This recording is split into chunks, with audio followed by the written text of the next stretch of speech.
এবার শীতলকুচিতে নাতি ও ঠাকুমার প্রেম কাহিনী জমে উঠেছে। নাতি ও ঠাকুমার প্রেম কাহিনী হিস্টোরি চলে দীর্ঘদিনের প্রেমের সম্পর্ক অবশেষে পরিবারের হাতে ধরা দিতে হয়।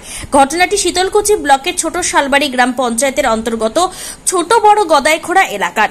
জানা যায় নাতি ও ঠাকুমার প্রেমের সম্পর্ক। 2 মাস আগে বাড়ি থেকে নাতি পালিয়ে নিয়ে যায় ঠাকুমাকে। তারপর পরিবারের লোকজনের কথা মতো ফিরে আসেন দুজনেই বাড়িতে। তারপরে পুনরায় নিজ নিজ পরিবারে ফিরে যায়। কেটে যায় মাঝখানে 1 মাস। আবারও নাতি ও ঠাকুমার প্রেম কাহিনী শুরু হয়। আর শুরু হতেই আবারও ধরা খেলেন। সোমবার ঝিমঝিম করে বৃষ্টি পড়ে, আর সেই সময় নাতির ডাকে ঠাকুমা বাড়িতে নিজেকে আর ধরে রাখতে পারলেন না। অবশেষে নাতির ডাকে সাড়া দিতে নাতির ঘরে পৌঁছে গেলেন ঠাকুমা। সেখানে আসল কাহিনী শুরু। তারপরেই পরিবারের লোকজন ও পাড়া প্রতিবেশীর লোকজন কানে পৌঁছাতেই শোরগোল পড়ে এলাকায়। বিষয়টি অনেক দূরে পৌঁছে যায়। স্থানীয় বাসিন্দারা জানান এটি একটি নিন্দাজনক ঘটনা। গ্রামের মান সম্মান, পরিবারের মান সম্মান নষ্ট করছেন এই নাতি ও ঠাকুমা। তবে স্থানীয় সূত্রে জানা যায় এই নাতি ও ঠাকুমা এর আগেও বাড়ি থেকে পালিয়ে গিয়েছিলেন। 1 মাস পালিয়ে যাওয়ার পরে অবশেষে বাড়িতে ফেরেন। যাই হোক, তারপরেও দুটি পরিবারের লোকজন তাদেরকে আলাদা করে দিয়েছেন।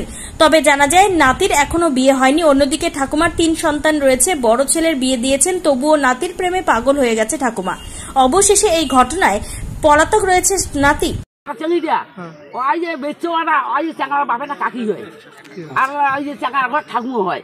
ওই ঠাকুমা ওই নাতির সাথে পাড়া নাতি। ওই মিঠুনের তো বিয়ে হয়নি? নাই বিয়ে 60 বছর চলে চাঙ্গা বিয়ে নেই। ওই যে দেশের আগে ওটা বিয়েটা বেড়া চাঙ্গ পড়ে। কি নাম আপনার? মিঠুন। আপনার নাম? তোমার নাম কি? আইতোবালা। আইতোবালা। আর এই জায়গাটার নাম? গদাইখোড়া, ছোট গদাইখোড়া।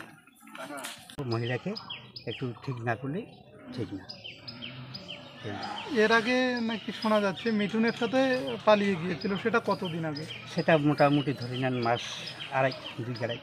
আচ্ছা, ওখানে কতদিন ছিল তারা? ওখানে মোটামুটি দুজনেই ধরো 25 দিনের মতো ছিল। তারপরে ওখানে থেকে নিয়ে আসা হলো। আচ্ছা, কারণ ওদেরই অনুরোধে নিয়ে আসা হলো। আচ্ছা, নিয়ে আসি যার যার বউ তাকে দেওয়া হলো। আচ্ছা, ছেলের বাবা হাতে ছেলেকে তুলে দেওয়া হলো। সেটি তখন থেকে চলছে, ভালোই চলছে। ওর সংসার ও করতেছে, সংসার এরা করতেছে। আজকে হুট করে বউটা এরকম অপ্রীতিকর ঘটনা ঘটেছে। মানে বউটা এই বাড়িতে আসছে? বউটা হ্যাঁ সকালবেলা আসছিল।